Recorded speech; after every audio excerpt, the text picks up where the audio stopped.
Johnny Mac with your daily comedy news. Elon Musk is buying Twitter. Jimmy Fallon said, Twitter's an odd thing to buy, you know? It's like buying YouTube and saying, forget the videos, I'm just here for the mean comments.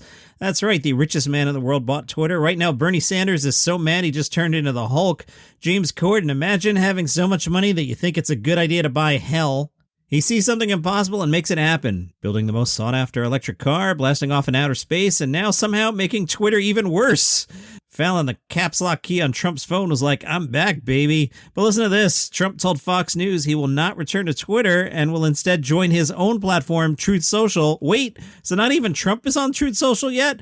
And Jimmy Fallon, he's not on his own app. If you're keeping track, Twitter and Truth Social are like the Four Seasons and Four Seasons Total Landscaping. Those are all good jokes. Now, I was horrified by the jokes attributed to Trevor Noah, who I usually find pretty funny. These aren't good. I'm sure Trevor told them 10,000 times better than I'm going to tell them, but these just aren't sharp at all. Like, they're not good. Ready? Same topic. That's right, people. Twitter said it would never sell to Elon Musk, and then he produced the cash, and they're like, all right, we'll sell. Yeah, I guess they found that edit button after all. I honestly don't know why Elon would want to own Twitter, all right? Just doesn't feel like a fun place to supervise. It's like buying Jurassic Park after the power went down and the cages are open. Yeah, but like, why a Jurassic Park reference today? Maybe a month from now when the movie's out? I don't know. It's weird. And the final one. So you see, by buying Twitter, Elon Musk gets to own one of the most culturally influential publishing platforms in the world. I mean, remember this. Think about it. Twitter is how the Arab Spring took off, all right? Black Lives Matter blew up on Twitter. The Me Too movement started on Twitter. Trump used Twitter to turn himself from a reality show joke into the 45th president of the United States and a joke. So owning Twitter gives you more power than the drugstore employee with the key to the deodorant shelf. What? What is that punch? Setup was too long and a punchline about drugstore deodorant? I don't get it. Weird. Will Smith is in India. He's on a spiritual tour to meditate. Page 6 reports he has still not personally apologized or reached out to Chris Rock after the slap. Page 6 says many Hollywood insiders are rolling their eyes as Will Smith insists his trip is part of his vow to do the work to ensure that I will never allow violence to overtake reason. One insider said, Will's spiritual journey to India for yoga and meditation seems cynical and ridiculous, given that he hasn't apologized personally to the one person he assaulted in front of millions. No amount of namastes will make up for that. Terry Crews spoke to people about the slap. He said, both Will Smith and Chris Rock are dear friends of mine.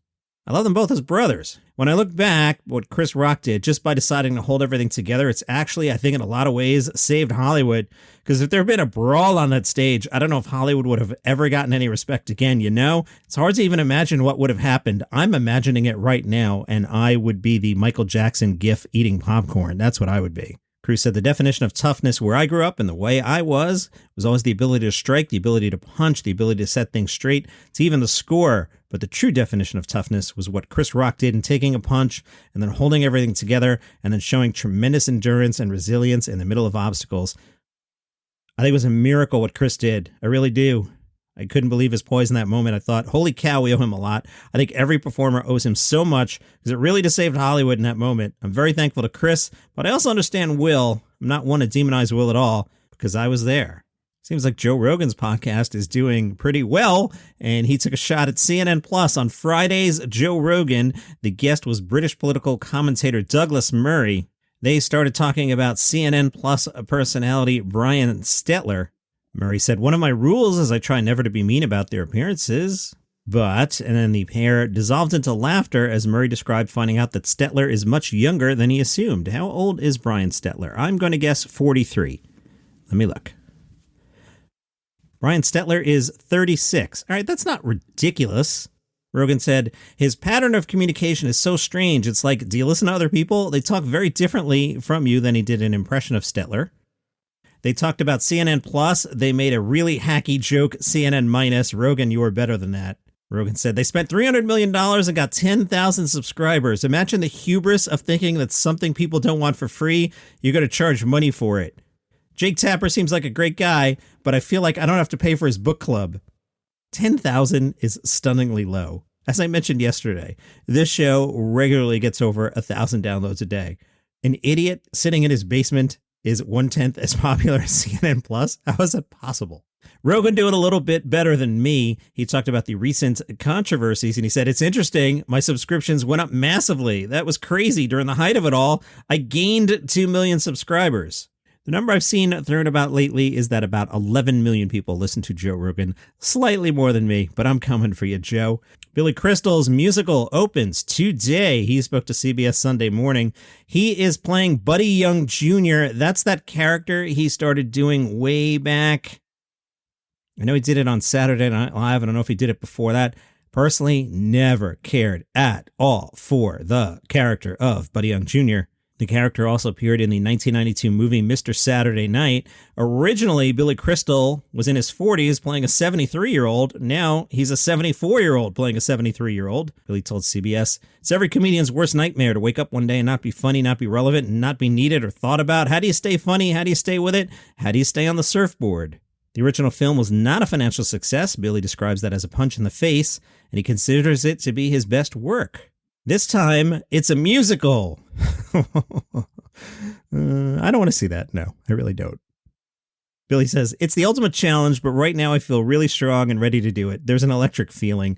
You know, this all got me thinking about Billy Crystal when he was on SNL. You Look Marvelous. Fun sketch. It's really one joke over and over. But then there was like Buddy Young. And then he would do like, I don't know what it was, 1950s bowling alley knucklehead guy. Like, it just, a lot of it wasn't good. When Harry Met Sally's good. Guess he's good in some movies. I don't know. You know who had a good day? Kevin Hart. He has secured a $100 million minority investment for his newly formed company. It's called Heartbeat, spelled the way you would think Kevin Hart would spell heartbeat. He has merged Heartbeat Productions and Laugh Out Loud. Laugh Out Loud, founded in 2017, has produced podcasts and streaming shows like Olympic Highlights with Kevin Hart and Snoop Dogg. That didn't do too well, did it? And a Roku series, Die Hard. I think that was originally a, what was it called? Quibi. That didn't do too well either, Kevin Hart. Not for nothing. I know you're successful, but those two things didn't do too well. Heartbeat Productions produces Dave, the great series on FX, and movies have included Night School, starring Kevin Hart and Tiffany Haddish. Let me do some cross plugs for some things I'm involved with. One is a podcast called The Best Song Ever This Week. Each week, music journalist Scott Frampton picks one song and tells you why it's the best song ever this week. This week's song is The Girl from Ipanema, a song that famously evokes sunny beaches and warm breezes, but is darker and cooler than its easy listening dilutions have led us believe. That show's fun and quick, about 10 minutes. It's called The Best Song Ever This Week. I'm also the writer on Palace Intrigue, and I spent some time writing yesterday. I mean, like 6 hours writing. There's a new book by Tina Brown. There's 2 other books. Everybody's worried about Harry. There's just so much going on. So if you like royal family gossip, if you watch the TV series The Crown, I always describe this as season 17 of The Crown in real time. That podcast is called Palace Intrigue. Pete Davidson, the trailer for his upcoming movie Bodies, Bodies, Bodies is out. In the trailer, we see Pete Davidson playing David. David says, "That would be so effing obvious if I were the killer." He explains his value to the rest of the group and during this crisis in the horror comedy film.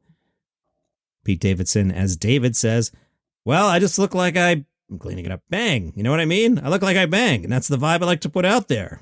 Bodies, Bodies, Bodies, out August 5th. Guess we'll be talking about Pete all summer. While we're over on Gossip Corner, the Daily Mail, I love this phrasing, 2-time Emmy winner John Mulaney and his baby mama Olivia Munn. So he's a 2-time Emmy winner, and she's just a baby mama. Like, she's not had any career at all. Like, what? Why are we bringing up the Emmys at all? Mulaney and Munn held hands as they left the Four Seasons Hotel and headed to the Kennedy Center on Sunday. The 39-year-old comedian looked dapper in a black suit, while the 41-year-old actress wore a blue flounce gown. The trailer for Fire Island is out. This will be on Hulu June 3rd. Love the cast here. Joel Kim Booster, who I saw at Montreal New Faces. Oh, it's quite a while ago now, 7-8 years. And Bowen Yang, who crushes in everything. That's a good cast. Fire Island, described as an unapologetic modern-day rom-com, inspired by Jane Austen's Pride and Prejudice, obviously. The story centers around 2 best friends who set out to have a legendary week-long summer vacation with the help of cheap rosé and a cadre of electric friends. Fire Island, Hulu, June 3rd. Bad news, if you were looking forward to Kill the Orange-Faced Bear, not that you would kill a bear, that's the name of a show that was going to be on TBS starring Daymon Wayans Jr. TBS and TNT announced yesterday, hey, we're not going to make stuff anymore. I'm paraphrasing there. You could nitpick the details, but the general gist is, we're not making shows. HBO Max, bro. Kill the Orange-Faced Bear was scheduled to begin production on a 10-episode order next week in Vancouver. There is a filmed pilot. The pilot is being shipped around. Daymon Wayans Jr. stars as Hank, a charming, funny, and grieving man who's hellbent on tracking down Brenda the Bear. Why? Brenda the Bear attacked and ate Hank's girlfriend. Brenda is played by Sarah Silverman and described as a sarcastic, badass grizzly bear. Nicole Byer is in this thing as well as Pauline, a bear with perfect fur and perfect nails who uses her feminine wiles to seduce Brenda's husband. Wait, the bear has a husband? Sam Richardson plays Steve, the charmingly idiotic bear with a dangerous habit of breaking into cars to steal snacks and beer. So he's Yogi Bear? You know what my favorite thing is right now? It's Winning Time on HBO Max. That's the Lakers series. Jerry West, the legendary Laker, apparently doesn't like the character Jerry West. West has been complaining about the portrayal. HBO put out a statement saying, HBO has a long history of producing compelling content drawn from actual facts and events that are fictionalized, in part for dramatic purposes. Winning Time is not a documentary and has not been presented as such. However, the series and its depictions are based on extensive factual research and reliable sourcing, and HBO stands resolutely behind our talented creators and cast who have brought a dramatization of this epic chapter in basketball history to the screen. John C. Reilly crushes in that show. If you're not watching Winning Time, watch Winning Time. Kareem Abdul-Jabbar, rarely mentioned on this podcast. He came to Jerry West's defense. Kareem Abdul-Jabbar said, it's a shame the way they treat Jerry West, who has openly discussed a struggle with mental health, especially depression. Instead of exploring his issues with compassion as a way to better understand the man, they turn him into a Wile E. Coyote cartoon to be laughed at. He never broke golf clubs. He didn't throw his trophy through the window. Sure, those actions make dramatic moments, but they reek of facile exploitation of the man rather than an exploitation of character. The Sydney Morning Herald wrote about Aunty Donna. Remember that? That was a show on Netflix during the pandemic. Australian sketch comedy guys. I like them a lot. They have a weekly podcast called Aunty Donna that I listen to. I'm a fan. They're getting back on tour in Australia anyway. They said, our core DNA is making live hours. After 3 years of not doing it, it means we have a lot of pent-up energy. Cast member Zachary Ruane said, we're all out of sketches. There was something like 40 sketches of the Netflix show, so we've filmed everything. There's maybe 2 or 3 sketches that we haven't filmed. We have to do a live show. We have to make 20 new sketches because we got to find each other again. We got to find what it is that we do. The context clues here make me think we're not getting another season of Aunty Donna on Netflix. The article doesn't specifically say that, but cast member Broden Kelly says, sometimes it's taken me 15 minutes to realize that we've just gotten a no in the U.S., A no to them is saying, that's a really fun, interesting thing. Oh, absolutely. That's a no. You've just got to recalibrate. Because TV executives in Australia, they're usually just, nah. And there's only 3 people you could talk to in this country anyway, and none of them like us. Different cast member Mark Bonanno says, you can't just be a group that makes a TV show and you make that every year and that's it. You have to do more. We have a small population and a smaller industry, so it's harder to be niche. Great stuff comes out of this country, Australia. It just has to find more of an audience than only here. And that is your comedy news for today. You can follow this show for free on Apple Podcasts, Spotify, Overcast, wherever you get your shows. If you would like the shows early and commercial free, become a premium subscriber on Apple Podcasts. Just open up the Apple Podcast app, look for the show. They'll walk you through that, $5 a month. Or you can just buy me a coffee at buymeacoffee.com/dailycomedynews. Today, Wednesday, no trivia because we are a volleyball team. Volleyball at 8. So you cannot buy Glenn a beer. I don't need Glenn having a buzz missing his serve. That's not good for the volleyball team. So don't buy Glenn a beer at all. Buymeacoffee.com/dailycomedynews. See you tomorrow.